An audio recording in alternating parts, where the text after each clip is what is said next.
Evening, and thank you for joining the New York Jewish Week and UJA-Federation of New York for our monthly folio literary series. I'm Thea Wieseltier, Director of Public Programs at 70 Faces Media, the parent company of the New York Jewish Week. Tonight, the timing for this program feels so right as we're feeling more hope than we have in 2 years. We're delighted to welcome author Sarah Hurwitz for this important conversation.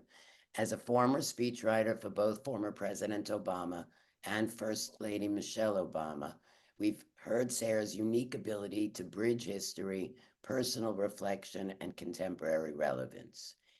In As a Jew, Reclaiming Our Story from Those Who Blame, Shame, and Try to Erase Us, Sarah explores how anti-Semitism has shaped Jewish identity over centuries and continues to reverberate today. Our partner, UJA-Federation of New York, is deeply invested in addressing the rising anti-Semitism experienced on campus, on the streets, and online in the wake of October 7th. Security is a top priority for UJA, and the community security initiative is in place to safeguard New York Jewish community. We're ensuring that campus life is physically safe and helps students feel empowered to publicly express their Judaism. And in the workplace, UJA strives for every Jewish employee to feel safe in their environment. That's just a taste of UJA. You can learn more about UJA and all the work they do on their website. The link is now going to be put in the chat. With that, we turn to Andrew Silo Carroll and to Sarah Horwitz to start our program. Enjoy. Thank you, Thea. I'm Andy Silo-Carroll. I'm editor-at-large for the New York Jewish Week, and it's my pleasure to talk to Sarah, as Thea said, who you may know as a senior speechwriter for President Barack Obama and as chief speechwriter for First Lady Michelle Obama. Her new book is already sparking thoughtful, sometimes uncomfortable, maybe in deeply necessary conversations about what it means to be Jewish at this moment.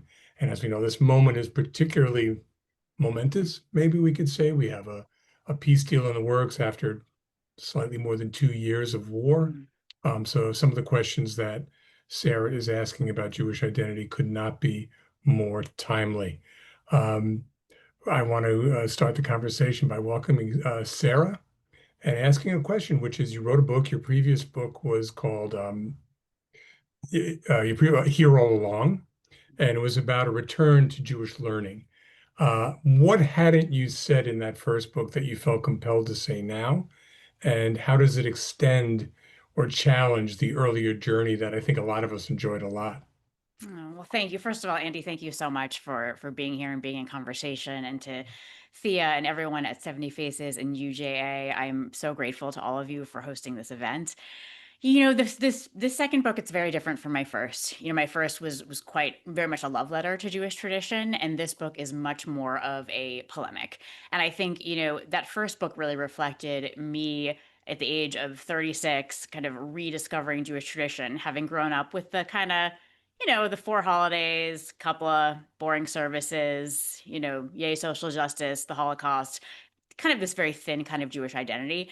And I think I didn't really in my first book grapple with that kind of Jewish identity that I'd had for most of my life, which was this kind of like, oh, I'm Jewish, but not that Jewish. It was always this kind of apologetic, dismissive kind of identity. I'm Jewish, but I'm just a cultural Jew.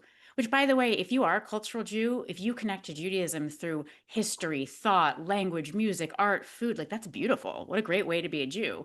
I knew none of that. I just meant like I was sort of anxious and liked reading. It's not really great identity. Or I said, you know, social justice is my Judaism, but I didn't know what Judaism said about social justice. And I think in this book, I began to really ask the question, you know, why did I see so little of Jewish tradition growing up? Why did I have to wait till age 36 to actually discover so much of our tradition? Why was my identity so apologetic, so kind of humiliating?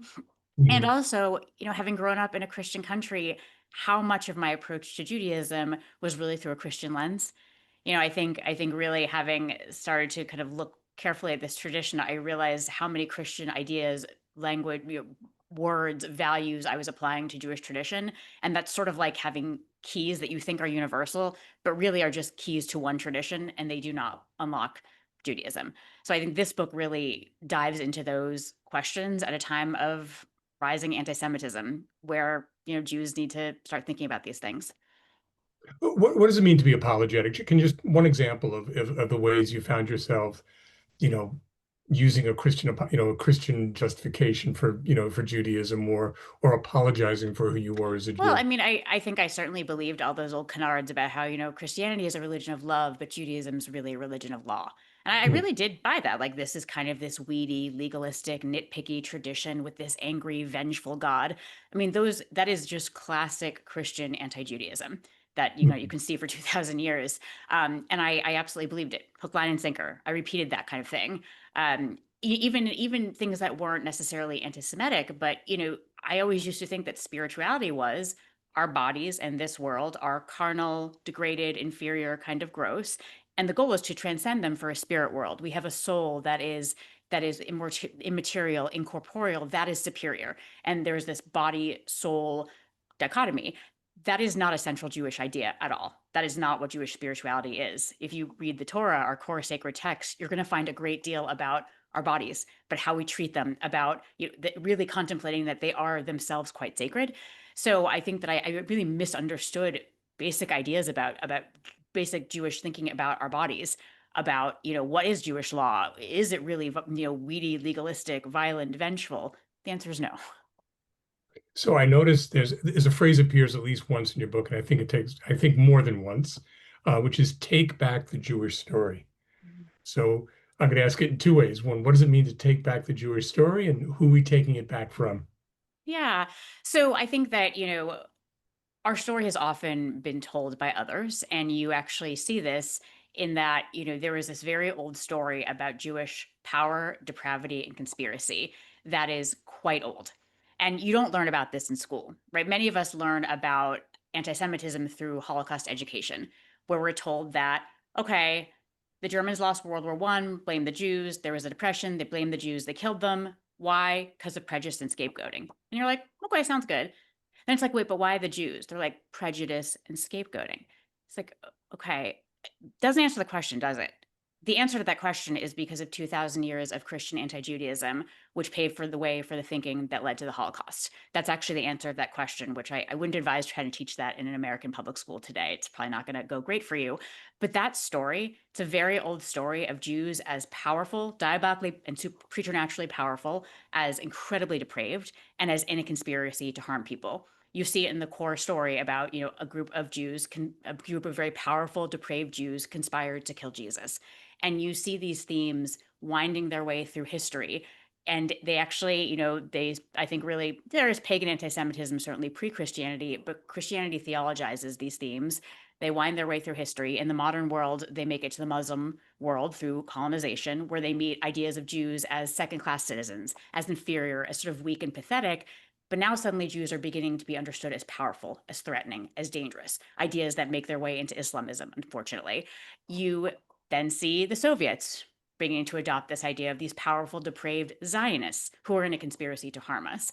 And so I think that story has been told by so many people about Jews. It's continuing to be told today.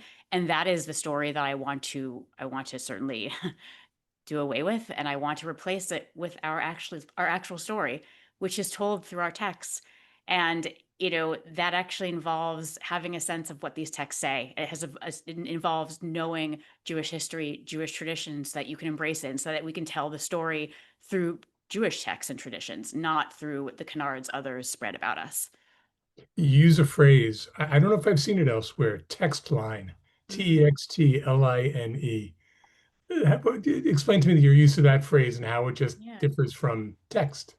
Sure. So this is actually from a Jewish historian and author, Amos Oz, great Jewish writer, and his daughter, Fania Oz Salzberger, who's a historian, an academic. And they say something that I think is quite profound. They say, ours is not a bloodline, it's a text line. And I think that is quite powerful because, Jews have very different ways of practicing. We are scattered across the world. We are racially and ethnically quite diverse. But I think our shared DNA, I think the thing that we can always come back to are our texts. This is really what I think can bring us together as Jews, the wisdom that we have. I think this is something that we've carried with us from the very beginning. And I think, unfortunately, we made a decision in the early 1800s as Jews were beginning to get citizenship in the modern world in Western Europe. There was really a decision to try to take advantage of all the opportunities suddenly available to Jews who wanted to go to universities and get secular jobs. And there was this kind of decision to try to assimilate, to try to come up with a kind of Judaism that was different from the very all-encompassing Judaism that we used to have living in really insular pre-modern Jewish communities. There was an idea that, okay, now we are Frenchmen of the Jewish faith. We are Germans of the Mosaic, as in Moses persuasion. Let's come up with a kind of Judaism that's sort of Protestant shaped, right? They have a church, we have a synagogue, kind of a Jew church. It's going to look like their church. They worship God in the church, so do we. They have holidays, so do we. They have the Old Testament, so do we. In fact, we actually created it. But what about the 2,500 years of texts after the Old Testament, after the Tanakh, after the Torah? Well, they don't have that. And they're actually quite contemptuous of our 2,500-year textual tradition, so we de-emphasize that. And I think in some ways, we really ripped the beating heart out of our tradition and lost that text line, which is where so much of Jewish wisdom, so many Jewish rituals that we take for granted today, they're found there. You don't read about sitting Shiva in the Torah, right? That these are later traditions that our rabbis and commentators came up with. And I think it's critical that we really reclaim that textual tradition. You mentioned earlier power, and I think that's a theme that comes up numerous times in your book, and it's incredibly timely. So just first, let's back up a little bit. You started writing this book before October 7th? I did, yes, well before October 7th, actually. So I want to put that out there for the viewers, but I also want to say, in recent years, accelerated by the war in Gaza, Jews have been wrestling with what it means to be part of a powerful people after centuries of powerlessness. How does your book approach kind of the moral and spiritual tension implied when you go from a people without a power, without a polity, and to suddenly be able to have an army? Literally, let's just say to have an army. Absolutely. I mean, I think that what I'm seeing is a lot of distress about the responsibility that comes with power.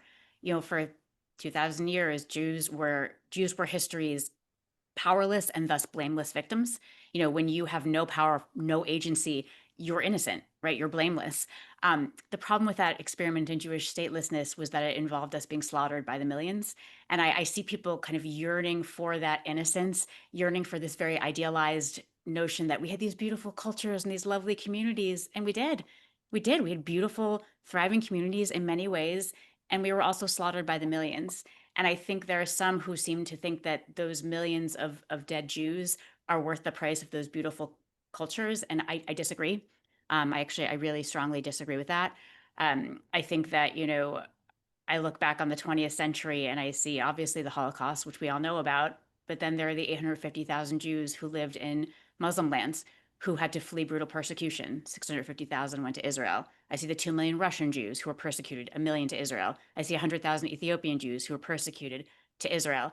And I think that when you've grown up in America, where Jews have been, relatively speaking, not perfect, plenty of anti-Semitism, but until recently have been relatively safe, there's a tremendous privilege, right? Jews in America are very privileged. And I think that they often fail to understand the experiences of Jews throughout history. And I'm talking about very recent history and the experiences of Jews in other countries. So to me, with power comes absolute moral imperfection. I mean, I am a Zionist. And what that means is I believe that Jews have a right to a homeland. They have a right to safety in their ancestral homeland. They have a right to national determination and independence, like Latvians have in Latvia, like Japanese people have in Japan, and like I hope, God willing, Palestinians will have an estate of their own. And the reason I want that is because I've seen what happens when you run the counter experiment. I've seen what happens. And I think that right now, there are many Jews who don't feel in their bones and they actually just don't know the history of what happened when we ran that counter experiment. And so frankly, the moral impurity, the moral imperfection that comes with power, it seems to them like too great a cost to bear. But I think personally, knowing the history, personally feeling that all of these millions of Jews who were slaughtered are my family, I don't think that cost is too great to bear. It's a very painful cost. Nations are conceived in violence and maintained in violence. And I wish that were different. I wish that Israel were some kind of magical exception to nations. It is not. founded like most nations in the 20th century and maintained like most nations, including our own. And I think that many Jews are struggling with that moral responsibility and complexity, but I don't want to give it up. Not Mhm. interested in that. I want to talk a little personally because you have some examples of this, but after your first book came out, you became a an it woman of kind of Jewish life. I know you were I don't invited know to about that, but and people loved your story. Major political speechwriter, rediscovers her Judaism. Tell me about some of your encounters on the road that shaped some of the thinking for this book. yeah. Speaking at Hillel, speaking to high school students, and what did you see in the Jewish community that made you want to talk back to it and write the book that you wrote? Yeah, I mean, I think that there were a few things that really shaped the second book. The first was that I trained as a volunteer hospital chaplain, and I think that's where I began to realize just how, I mean, even just the word chaplain, can we just pause for a moment? Many Mhm. people are like, "Are you still Jewish?" Like, yes, I am. Chaplains are all faiths, but somehow this very Christian word is thought to be universal. It is not. There were a lot of things like that in my training that I began to really realize, like, wow, I've been handed these keys that I've been told are master keys, are universal keys. They are not. I think also I visited a university probably about a year before October 7th, and I was stunned when the Jewish students at the Hillel started asking me, "How did you deal with anti-Semitism when you were in college?" And I actually didn't understand the question at first. I was sort of confused, and I said, like, I didn't. Not once. Not a single time in the 1990s when I was in college or the early 2000s when I was in law school, not a single second did I feel uncomfortable in any way being a Jew on campus. And the kids were just so stunned. Mhm. They couldn't believe, it was like unfathomable to them. And I thought, wow, I am someone who's been very dismissive of left-wing anti-Semitism, and I need to look more deeply into this. It was really post 2021, the Gaza war of 2021, where I started to I both had this experience on campus, and I started to just see this very ugly narrative about Israel and Jews taking shape on social media, and I think that really that worried me. I think also I did begin to, as I was reflecting on my first book, I thought, like, why didn't I see so much of Judaism growing up? Why was the Judaism I grew up with so oddly edited? And, the answer I discovered in this book is because we were trying to escape persecution. We were trying to assimilate and be accepted and safe. And I have such gratitude and compassion for my ancestors for trying to do that for me. It is the reason why many of us are here today. So I have nothing but compassion for them. But I have a lot of rage at the people who did this to us. Hmm. Tell me a little bit about the chaplaincy. What kind of settings have you completed your training and you're out there doing it? What kind of Yeah. settings and what kind of encounters have you been having? Yeah, so I work in hospitals, and I just volunteer in local DC hospitals, and it is just a profoundly humanizing and meaningful experience for me. This is and it's also a profoundly Jewish experience. We live at a time where our society tells us that things like illness, grief, aging, death, dying, mourning, we're told those things are disgusting. They're uncomfortable. Hospitals are creepy. Dead people they scare us. Mourners, people who are grieving, make us very uncomfortable. We just want to send a text, send some flowers, and kind of be done with it. We're kind of told just like run from that. Whereas Jewish tradition says, no, no, no, you run right up to that. You sit right next to that person in the hospital. You sit by their bedside.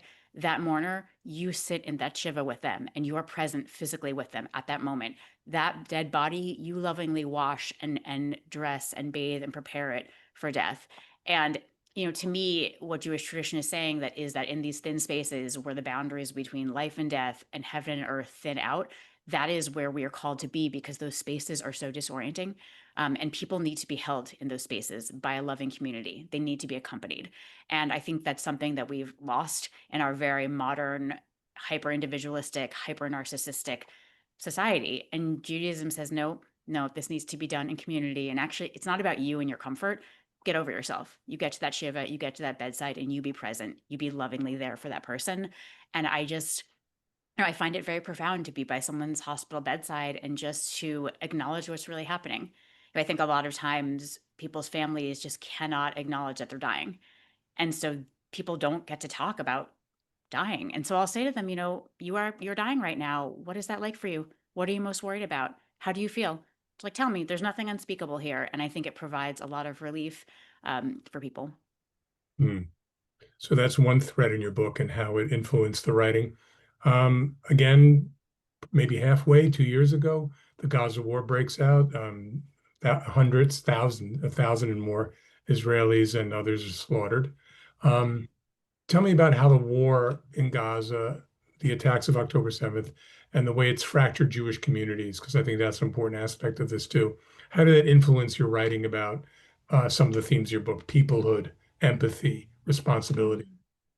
It's funny. A lot of people have asked me, like, did October 7th change your book? Because I had started writing it well beforehand. And the Hmm. answer is not at all. Didn't change a single argument, didn't change a single theme, but it certainly gave me a lot more data points for the arguments I was making. Um, I do think it more starkly put in relief that we are Jews. I think for the past 80 years, we have had this kind of break from history. We've had this moment where, our brothers and sisters and siblings in Israel were convinced that they were Israelis. And we here in America were convinced that we were Americans of the Jewish faith. But I think I think we've sort of forgotten that actually we're Jews, that actually we are always going to be something about our identity is always going to be something about our acceptance is always going to be conditional. And I think we kind of, I don't know, we somehow forgot that, or we somehow thought that that was over. We thought that Jewish conditionality, as the journalist Yossi Klein Halevi beautifully puts it, we thought that was over. And now I think that many of us just feel kind of unsure what to do. I keep wishing I could just wake my bubby up from the dead and be like, tell me about the 30s, bubby. Like, tell me, like, how do you be a Jew? How do we do this? I think we're a little bit out of shape in dealing with this. And I think a lot of us are kind of shocked and caught off guard. And I will say plenty of us aren't. I have friends who, when I talk about the golden days of the 80s and 90s, are like, I grew up in rural Pennsylvania. I grew up in South Texas. Those days were not golden. I was getting beaten up. I was called a Christ killer. People threw pennies at me. So I want to be a little careful and nuance the idea of a golden age as well. I think Pamela Nadell has a new book where she looks deeply into the American history of anti-Semitism, which I'm very excited to read. But overall, I think for many of us, especially living in more kind of blue areas, until recently, we had this really charmed existence. And I think I think October 7th shattered that. And I think it just revealed something that had been there beneath the surface that maybe we've gotten little intimations of, but we've kind of brushed away or said that's fringe, that's a one-off. Suddenly it wasn't one-offs anymore. It was just thousands and thousands and thousands of offs, and it becomes harder to ignore. It's interesting in talking about that. I mean, I'm one of those people who have gone back and forth over the many years I've been doing this between, a golden age and we're always vulnerable, right? And you always have that tension. Mhm. You have an interesting, It's both, probably, but go ahead. right, right. Right. So right, it's both. It's It's it's both. it's It's it's always both. And there's you could, this end, it's right? easy to forget one or the other, right? It's easy to cling to one of those things or the other. And when you're, depending on the time you're in, but it's always both. But you have a really interesting point. You said you're talking specifically about kids on campus who are, kept out of the climate change club Right. because they're Zionist. They're kept out of the LGBTQ space because they're Zionist. So you say we should go back to the kind of the solution we had maybe in the 30s when Jews started creating their own hospitals, their own Yeah. universities like Brandeis. Tell me a little bit about that. And is that overreacting, or are we really at a point where we have to say, you know what, we have to do this we have to do for ourselves? Yeah. I mean, and this is something that, and again, I don't want to paint campus with too broad a brush. Campuses are quite diverse. Some are great for Jews, some are terrible. Even within campuses, they're quite diverse. You have departments and clubs that are great and ones that are not. So generalizing is dangerous. But in the ones that weren't great, I really did see Jewish students who told me, like, they basically have a no Zionist policy allowed. And by the way, being a liberal Zionist does not get you out of that, right? Me saying I'm a liberal Zionist, I believe that Israel needs to be a democracy. I want Palestinians to have equal rights and a state of their own. It's like saying, like, I'm a Nazi, but I'm a liberal Nazi. Like, Israel has been put into such an ugly moral category on campuses that it's no longer really a country. And I think when if to have any identification with Israel is to have any identification with the KKK or the Nazi party, then yeah, that's going to create a moral atmosphere where Jewish students who have any connection to Israel, they are often excluded from clubs, whether formally or informally, and they're made to feel quite uncomfortable. And the funny thing is, it wasn't just like the progressive clubs. Like, I went to one campus where the beekeeping club and the gardening club were handing out really anti-Israel literature. And I just thought, Hmm. like, of all the clubs that don't need a foreign policy, like those would be two I wouldn't, I would think, but it's a different era. And here's the thing, I say to Jewish students, look, it's always worth trying to reach out. It's always worth saying, look, I'm sensing some real issues with me being a Zionist. I want to talk about it. It's always worth trying to build the bridge. But if they won't have you, and I think you can try once, that's enough. If they won't have you, then found your own climate club or gardening club or reproductive rights club, and you make it open not just to Jews, but to anyone who cares deeply about that issue, anyone of any background. You make that club so radically inclusive, so welcoming, and most importantly, so excellent. Just make it the Right. best club that the campus has ever had. And this is what we did back in the day. We created our own hospitals, law firms, universities, and we didn't close them off only to Jews. We didn't close them off to others. They weren't just for Jews. We said anyone who is committed to excellence in this field is welcome. And anyone who will tolerate working with Jews, you're welcome. And a lot of people actually were drawn to our excellence. And then these institutions became the premier institutions and everyone wanted to join. I think we can do that again. And I got to tell you, I think a lot of these institutions have become quite mediocre.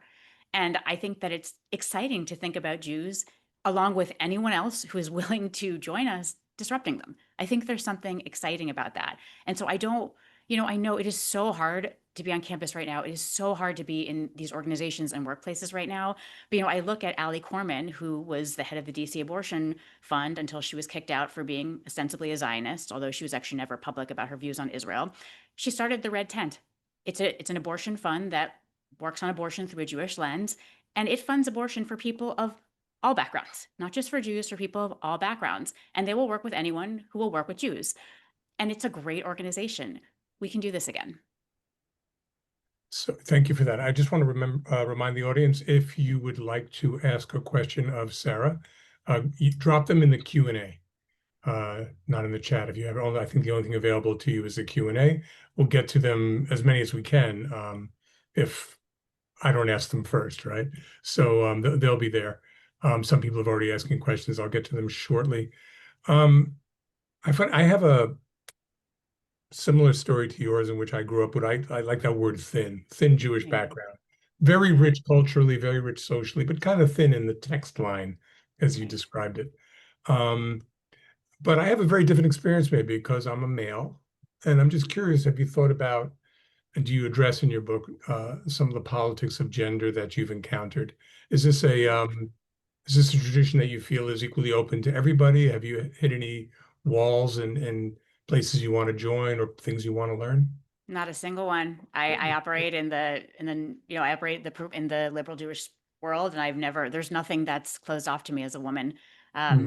So many of my role models who are rabbis, Jewish communal leaders, they're women. I've never for a single second felt like there was anything I can't do. So yeah, it's not been an issue.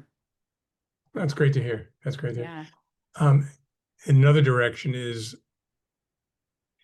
your book. You are critical of Israel many times, and you struggle with that.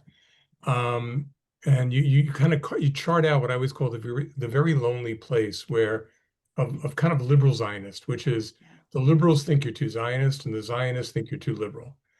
Want to talk a little bit about how you've been navigating that over the last, you see Israel that is not acting always in as an exemplar. Right. And at the same time, you don't want to join a kind of a peanut gallery of criticism. How do you navigate that at this moment? Yeah, it's an important question. I navigate it like an American under Trump. I don't know why it's funny how this has become so hard when I don't, as an American, I don't find it hard. I find it painful, but I don't find it complicated. I'm a patriotic, proud American. I love this country. This country has given opportunities to me and my family that we could only dream of anywhere else. So, and I've spent many years of my life serving this country. I have many problems with our current president, although quite grateful to what he's doing in Israel right now. But, many problems with this current president. I very much disagree with his policies, most of his policies, his ideology. I have many problems. I'm really able to hold those two things. I don't find that, I find it painful. I find it excruciating. I don't find it complicated though. And I'm sort of a little bit taken aback that it's so hard for so many people to hold that with Israel. And I think that's because we've deemed Israel kind of not a country. It's very strange to me. I was speaking with a friend and she said, well, if Israel ever becomes something other than a democracy, then I'm out. This is a Jewish friend. And I thought, well, that's interesting because we're living in a country that some are arguing it's quite hurtling towards not being a democracy. When that happens, are you also out? What are you going to stop paying taxes? You're going to move. You're out. And she was like, oh no. It's like, right, because again, America is a country. And I think the confusion is that we are beginning that some of us see Israel as if it's, as a friend of mine said, as if it's our soccer team. And like once it makes too many trades, we're no longer a fan. Or it's like it's a nonprofit, and once they go in a certain direction, well, we're not going to fund them anymore. But that's sort of I think that's a little bit of a confusion, because it's actually the home of 7 million of our siblings. Mhm. And so, the idea that I can just be out, it's sort of incomprehensible to me, whether it's America or Israel or another country. The idea that I'm going to no longer support its existence is bizarre to me. That's something I will never do to America. I will never do that to Israel. Will I always fight to change it? Will I lovingly criticize? Yes, I will always do that. That will never be a hesitation. But I think this problem that people are having with Israel goes back to the decision we made in the 1800s, where we decided, reformers decided that Judaism was really more of a Protestant style religion. So we are Jews by religion. And if that's what Judaism is, if it's not, then we would look at the 7 million Jews in Israel as our co-religionists. But if those people are not really practicing our religion of social justice and tikkun olam and prophetic morality, if we think that they're kind of violating those tenets, then it's sort of easy to say, well, we don't need to have anything to do with them. It's sort of like a mainline Protestant in Boston looking at a Pentecostal in Brazil and saying, well, I don't, we're both Christians, but I don't have anything to do with that person, right? We have very different notions of what it is to be a Christian. But this is a category error. The people in Israel are not my co-religionists. They're not people who share my ideology. They're my mom. It's a category error to think of them as my co-religionists rather than my family. And once someone is your family, you have more of an obligation to them. I think you generally don't just abandon them when they are going awry, when there are things that are problematic. You stand up and you do whatever you can to bring them back. And so that's really my commitment to America, and that's my commitment to Israel. And I don't think it's all that different. And while I found it painful, I find it frustrating, I find it exhausting. I don't find it hard. Mhm. A few people are asking about your experiences with the Obamas. Mhm. Surprise there. People live inside Sure. dirt on the White House. Of But I think course. to put a few of them together, I think one question is sort of we talked before about being a liberal Zionism. It's the Democratic Party, I think, is showing in polls that they're having much more bleeding in terms of support for Israel. I wonder how you're navigating that. Is it a Yeah. weird space to be? Are you fighting within the party to kind of fight, to fight this tendency? Yeah. So I think people are a little bit confused about when the Obama administration ended, which was 2017. That was well before this 2021 dark turn. It was a pretty normie administration. I don't remember a single time in the Obama administration where anything negative was said about Israel. It was a great administration in which to be a Jew. I started first exploring Judaism when I was working in the White House, and my colleagues were so overwhelmingly proud of me. I just could not, just like the encouragement they gave me. They wanted to know all about what I was learning and things rituals I was trying out. I actually ran into the White House Chief of Staff, this wonderful guy named Dennis McDonough, in December one year, and he asked me what I was doing for the December vacation. And the answer was I was going to a week-long silent Jewish meditation retreat, which is just so weird. And you don't tell the chief of staff that you're doing that. But I did, because I didn't want to lie. And he just could not have been more proud. Kept saying, like, that is such an amazing way to spend this break. I'm so proud of you. I want to hear all about it. He has since then like bought both my books, praised my books. I mean, these are my colleagues. So I think back then, just a very different time. So I didn't deal with people who were like, oh, how was it to work in that administration? It was great. It was a very different time and culture and place. You know, I now see, unfortunately, an ideology that's been on the fringes of the left. I see it now slowly making its way to the mainstream, and that worries me. Do I think it is outrageous for Democrats to withhold an occasional shipment of weapons to express displeasure with Israel's policy? I don't think that's outrageous. But what worries me is that we are in a bigger environment of a real demonization and delegitimization of Israel. And I'm worried about that encroaching. That does worry me. I'm also really worried about the right. If you look at the data, especially among young men, they are increasingly anti Semitic, increasingly anti Israel. And what I particularly worry about is that, I see President Trump, sort of under the guise of fighting anti-Semitism on campus, engaging in really heavy-handed efforts to defund university campuses. And you can celebrate that. You can say it's good for Jews, but I disagree. And I also worry that that is setting a precedent such that, let's just say 5 or 10 years from now, there is a president with a very different political ideology who says that Israel is a terrorist country, Zionism is a terrorist ideology, and I'm going to go and defund every campus that has an active Hillel because Hillel is a Zionist entity. We've paved that illiberal path, and it's very easy for someone on the other side to walk down it. That worries me.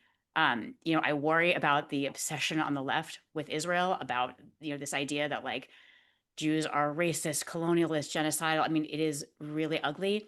I also really worry about on the right, the MAGA ideology that says that a small group of powerful, depraved elites is conspiring to harm you and your family, to vaccinate you, to make your kids trans. It's a very ugly ideology.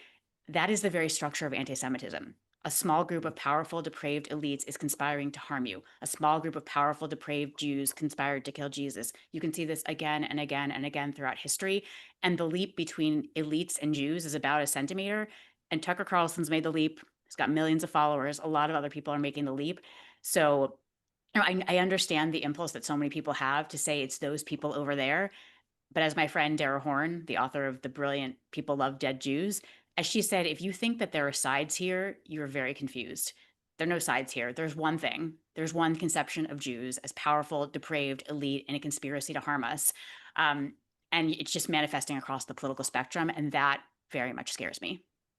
I think the image you use in the book is of a horseshoe, right? It's Yes. the right, the right It's the old, time, the not left my time they idea. come It's the horseshoe together. theory. Yeah, that is the horseshoe theory where the extremes are really coming together. And unfortunately, they're kind of bleeding back out into the mainstream. And that really worries me. And I think that's something that old people like me who grew up offline, I think that we do not understand how much social media is contributing to this. The number one thing that I hear when I go out and do events is people come up to me and they say afterwards, and they say like, I thought I did everything right. I sent my kid to Hebrew school, to day school. We did Shabbat dinner. I love being Jewish. I tried to give my kid a joyful Jewish upbringing. And then they came home from college and they're talking to me about telling me that we're Nazis and committing genocide and this and that. I think part of that is the ideology on many campuses, but part of that is also global media, which is it is social media, which is a global medium. Billions of people are on it, some of whom really, really do not like Jews. And there are just 16 million of us with an M. Even if all of us all day online were sitting around creating pro-Jewish content, it would be a drop in the bucket compared to what's out there. And I think that it's very hard for that great day school or Shabbat dinner to compete with an algorithm that is just hacking your kid's brain, that is just sending them video after video after video of really awful images that, there is suffering in Gaza. It's awful. I'm anguished by it. But if that is all you were seeing all day long, if you have no information, no context, you know, I think it's very hard to process that as a teenager. And I think a lot of kids are getting kind of radicalized. So that raises a question about audience. Who do you see as the ideal audience for your book? Yeah. How do you hope to reach them? And is it just a matter of a polemic? How else Mm. does, I mean, we get this question all the time. How else do you fight this tendency of the kid you kind of paint the portrait you painted of a kid who comes out of day school and goes off to college and comes back radicalized? Have you Right. thought about that? Yeah, I mean, I think the day school example is probably not a good one because so few kids, only a small minority of kids go to day schools. But I think that, the way we deal with this, and this is tough, I don't have an easy answer here, is that adults who are Jewish have to become adult Jews. We have to grow up. And when I say we, I mean me 10 years ago. I did not know 10 years ago what the Torah was. I had never heard of the Talmud. I knew 4 holidays, a couple of generic values about not killing and being nice to the poor and the Holocaust, and that was my Judaism. When you are that contentless, when you are that ignorant, when you have nothing positive to know and embrace and say about Judaism, when you are then flooded with negative content about Jews and Judaism in Israel, that becomes your content. There's nothing to fight it. There's a whole empty space that gets filled with the garbage that is out there. And I think that when we as adults are empty and contentless, the idea that we are going to raise Jewish kids who will have content that is not true. And a lot of these parents, when their kid comes home from college, is saying these things to them, they don't know his real history. They've never studied the history. They're not, they have no idea what to say. And I don't blame us. We didn't need to do this work in the 80s and 90s. You could kind of get away with being a haha, I like Seinfeld kind of Jew because no one was telling you otherwise, right? No one was just trashing you all day long. But we need to have content today. We need to know our story. We need to know our history. We need to know our traditions. We need to know what we love about being Jews so that when people come to us and they say, Judaism is violent and vengeful and sexist and has a cruel God and is unspiritual, instead of being like, haha, my bubby made kugel, which is not a great answer, we can say that's not true. I've studied my tradition, not true. When people come to us and say Israel's committing genocide, it's a Nazi state, it's colonial, we can say, no, I've studied the history. Actually, that's not true. Let me tell you about this. If you do not have that content, A, you can't fight anti-Semitism, and B, you can't really live a very profound Jewish life. And I say this just from my own experience. And at the end of the day, I don't care how people practice. There are millions and millions of ways to be a committed, passionate, proud, joyful Jew. Countless denominations, ritual, however you want to do this, not my business. But I will tell you there is one wrong way to to do Judaism, and that is to be contentless. I'm going to just put my foot down there. That is the wrong way to do Judaism. We need to grow up. We need to know the basics of our tradition so that we can know what it means to be a Jew and so that we can know our story. So I'll read you a nice comment from the Q&A where someone says, I have given your new book to my 3 teenage and Oh, young adult grandchildren, your new book, and hmm, told them, if you want to thank know you. me, if you want to know what's happening in global social media, if you want to know some history of Jews and of me and our family, read this book. Oh, that is so that's really my dream because like look, when I say we have to learn our traditions, I don't nobody has hundreds or tens or thousands of hours to do this. I don't people have jobs and families and lives. So that's why I write my books. I know people don't have the time, so I do the thousands of hours of research and I try to distill it into something that is accessible, that you can read or listen to in small chunks, that's engaging, and that has lots of resources so that you can then continue to learn in whatever way is best for you. And so, like, there is a chapter in my book that is on Israeli history so that you can begin to understand the history. There's a chapter on anti Zionism and anti Semitism and how to wrap your mind around that. I'm hoping that having done the legwork, I can just make this easier because life is hard. People are busy. And I'm hoping that these books make things a little bit easier for people. Mm. I want to put you on the spot just a little, Sure. because something it bothers me all the time as someone, like I said, who has a very similar trajectory to yours, Yeah. in that some of the people who are most familiar with the text line, who are the most observant Jews, and we know this in Israel, often take it to a place that a liberal Zionist would not be comfortable with, Yeah. including Benjamin Netanyahu's cabinet. There are Absolutely. religious nationalist Jews who are not about democracy, not about liberalism, but have a very, you know, arch nationalist view of what the Jewish state should be. It's ugly. It Yes. does It's not very, include, very right, it does ugly. not really include, Arabs in that sense. So I'm wondering if you wrestle with that in the book and if you thought about, Yeah. where you want Judaism to be and how do you make Yeah. sure it gets there? So I think that those folks you're talking about, the extremists, the Ben Gavirs, the Smotriches, I think they are being quite unfaithful to Jewish tradition. Because if you study Jewish tradition, you will quickly understand that it operates in polarities, meaning that Jewish tradition is constantly insisting that you hold and wrestle with opposing truths. So look at our Torah, our core sacred text. It says, love the stranger. 36 times. Love the stranger. The stranger is the non Israelite, the non Jew. You remember, you care for that stranger. You welcome that stranger because you were strangers in the land of Egypt. So, the non Jew, the foreigner, we have an obligation to treat that person well, to welcome them, to care for them. It also says, remember Amalek and never, like, remember Amalek and really always, like, have this fear of Amalek.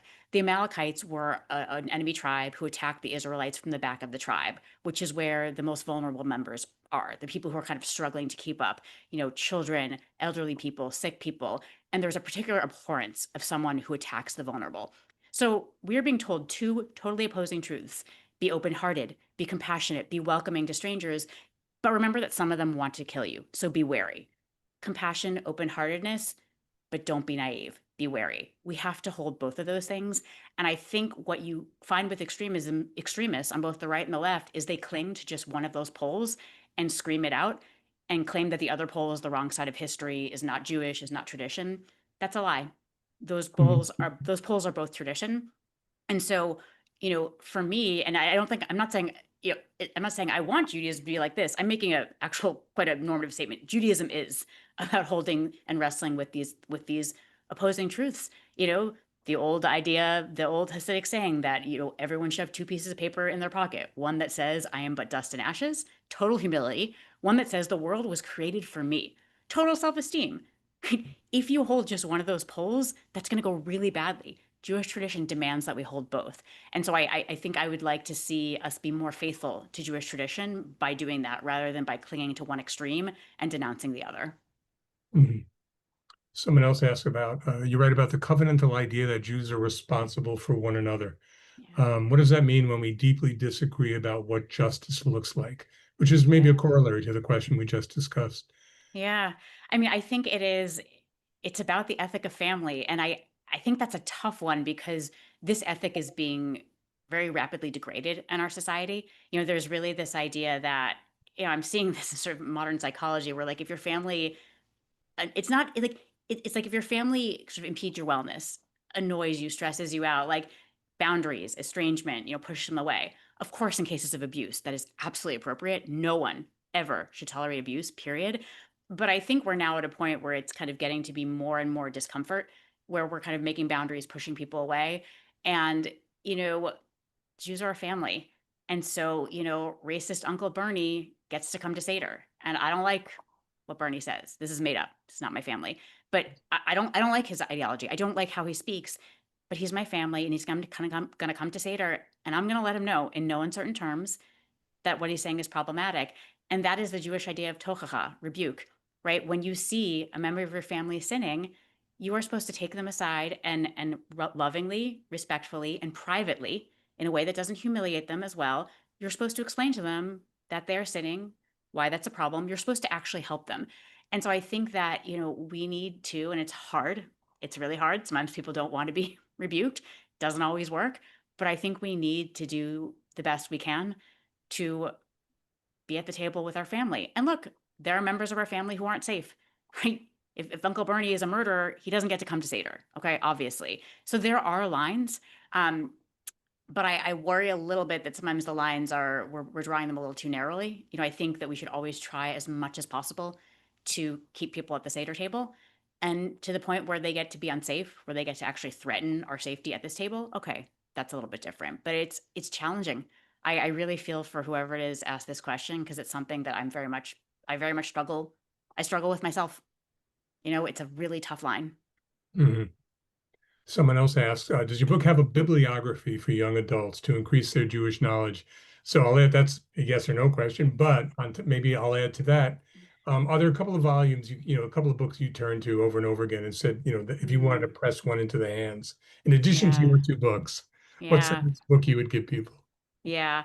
So my first book does actually have, and I wish I'd put it up a little closer to the front. It's in the back. It's kind of too far back, but it actually has an appendix of resources where I really curated a bunch of books, experiences, websites, things that I thought would help people just go on their own Jewish journey.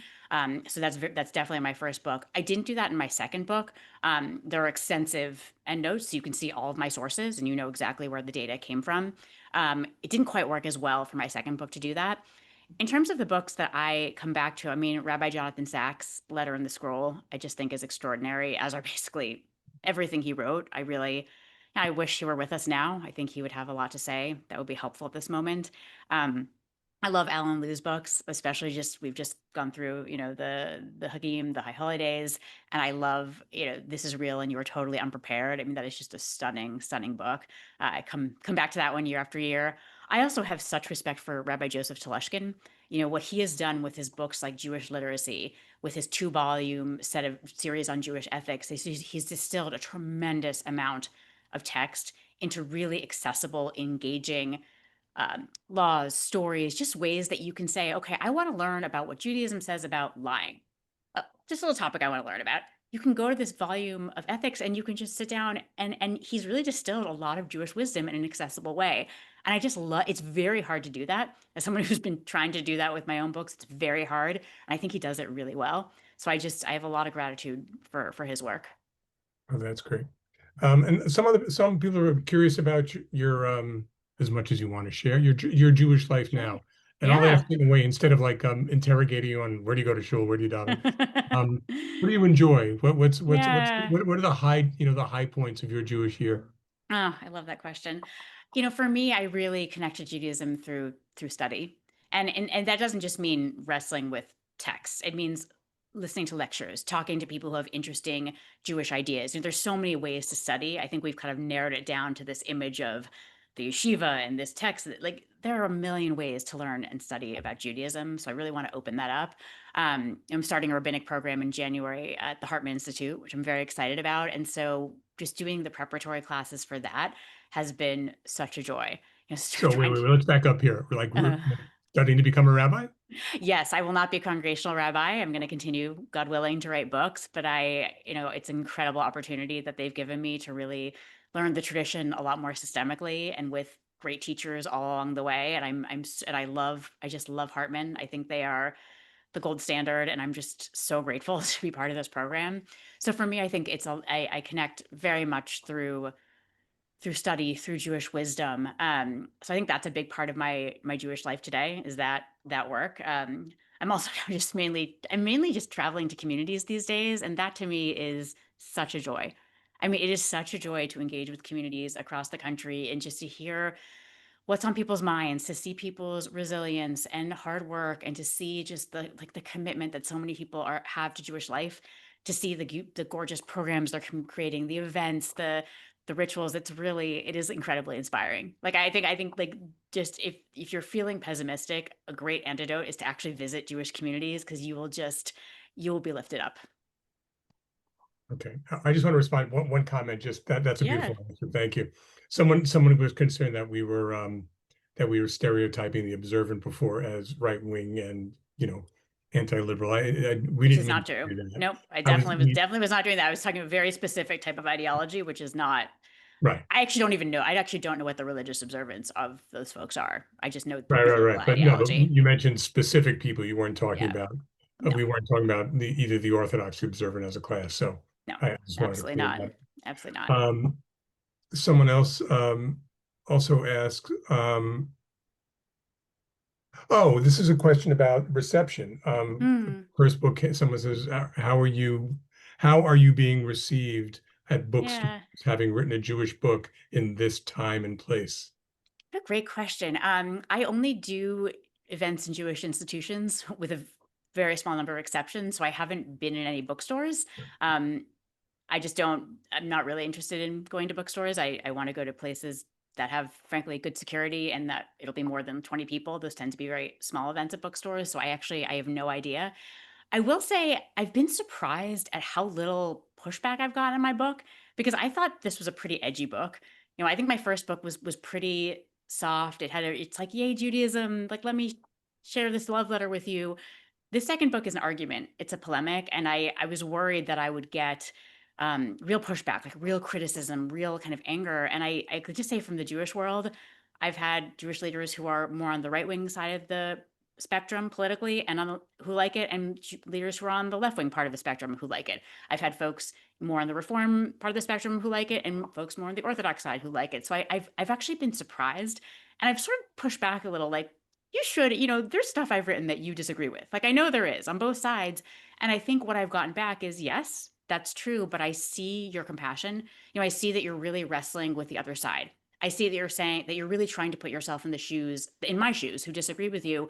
And I feel heard and seen and respected. And so I can tolerate the fact that we disagree because, like, okay, we're having a discussion, we're having an argument through the pages of your book.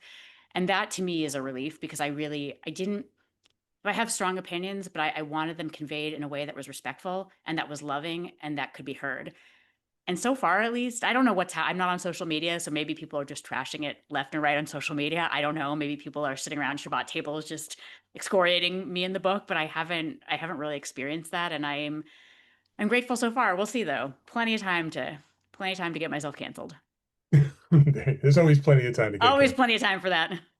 So I want to, and this might have to be our last question, but Sure. I'm going to ask if you have, off the top of your head, I don't want you to prepare for this. Is Yeah. there a Jewish text that you kind of live by or that you really love or Oh just came my across gosh. yesterday that said, really spoke to me this week or in this hour? Yeah. I mean, just one. It's just there's so many that are so important to me, but I'll let you have three. all right, I'll take one, but this is not, there are many, many more, but I will say this is one I think a lot about, particularly my chaplaincy work. It's a story. I'd actually include it in my second book, but I'll just simplify it. I'm going to call these rabbis Rabbi A, B, and C, 'cause it's easier. So Rabbi A gets sick, and then Rabbi B shows up and takes his hand and heals him. But then Rabbi B himself gets sick, and Rabbi C shows up and takes Rabbi B's hand and heals him. And the rabbis studying this story are very confused because if Rabbi B, who was kind of known as a healer, if he could heal Rabbi A, then when he got sick himself, why didn't he just cure himself? Why did he need Rabbi C to come and cure him? And the answer that they offer is because the prisoner cannot get himself out of prison. I just think that's a really beautiful story about the ways that we become trapped in our own anxiety, fear, anger, loneliness, and really do need other people to come and take our hand and kind of pull us out. And I think about that a lot I thought about this a lot with writing my book. If you look at my acknowledgments, there's about 80 people in my acknowledgments who read part or all of this book. And that was very important because as a writer, I cannot get myself out of the prison of my own biases, my own ignorance, my own narrow views. And so many people reached out, took my hand, and said, what you're writing is wrong, or that's offensive, or you don't know what you're talking about. And they said it very nicely, but it was so important to me because that I could actually step out and learn, and I could nuance, and I could edit. And I see that in many different parts of my life. So I love that story. I think it illustrates something quite profound about what it means to be human. Well, the book is called As a Jew. And I want to thank Sarah Hurwitz for taking this time to speak to this folio episode. And Oh, I thank you wish so you the much, best of luck Andy. out there with the book. I hope it finds the audience it deserves. Oh, And thank I you. want to thank the audience for tuning in and sticking with us. And a Hag Sameach to everyone. Yes. And I hope we all see each other soon. Thank you so much, Andy. And thanks to all of you. Okay. Good night. Night.